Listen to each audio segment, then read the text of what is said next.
विक्रम बेताल की कहानी, असली वर कौन। कई बार बेताल को अपने साथ ले जाने की असफल कोशिश के बावजूद राजा विक्रमादित्य ने हार नहीं मानी थी। इसलिए राजा विक्रमादित्य फिर से पेड़ के पास पहुंचे और बेताल को अपनी पीठ पर लटका कर ले जाने लगे। अपनी शर्त के अनुसार बेताल ने फिर से राजा विक्रम को एक कहानी सुनाना शुरू की। इस बार की कहानी है, असली वर कौन। सदियों पुरानी बात है, उज्जैन नगरी में महाबल नाम का एक राजा राज किया करता है। राजा बहुत पराक्रमी और दयालु था।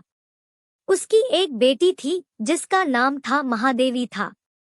महादेवी बहुत सुंदर और सुशील लड़की थी।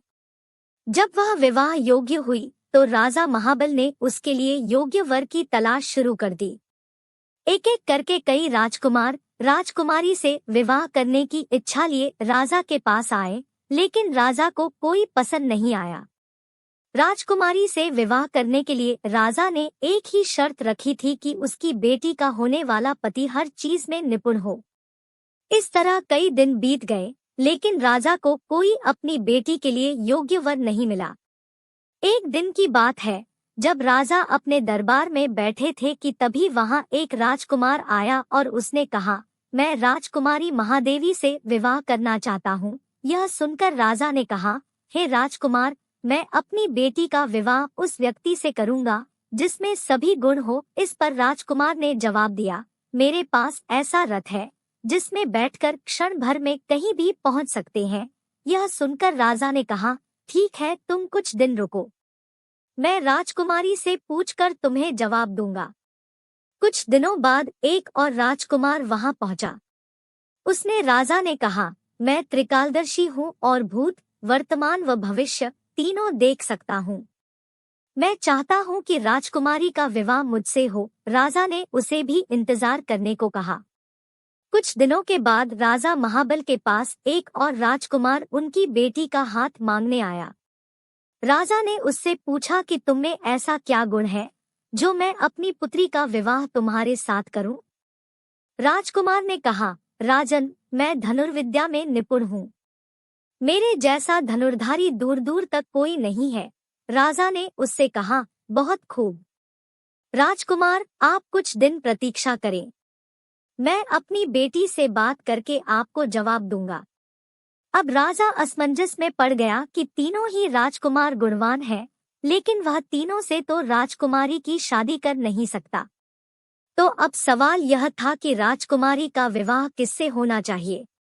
वहीं दूसरी ओर एक भयानक राक्षस राजकुमारी महादेवी पर नजर लगाए बैठा था और एक दिन मौका मिलते ही वह राजकुमारी को उठाकर ले गया।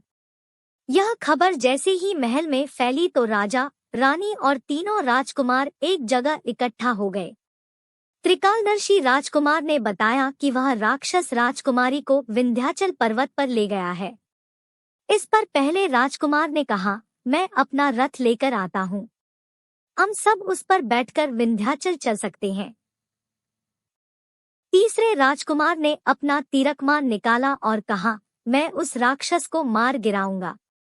इसके बाद तीनों राजकुमार रथ पर बैठकर विंध्याचल पर्वत की ओर चल पड़े।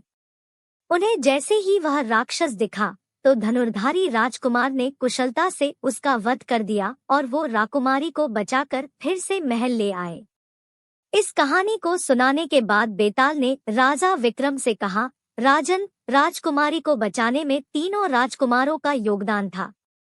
तो अब तुम मुझे बताओ कि राजकुमारी का विवाह किससे होना चाहिए। राजन, मैंने सुना है कि तू हमेशा न्याय करता है। जल्दी उत्तर दे, वरना तेरे सिर के टुकड़े टुकड़े कर दूंगा।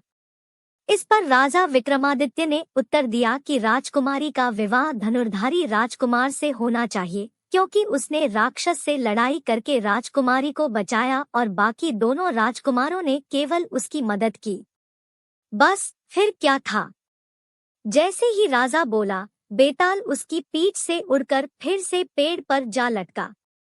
कहानी से सीख, मुश्किल समय में साहस ही काम आता है, इसलिए मुसीबत को देखकर घबराए नहीं, हमेशा साहस दिखाएं।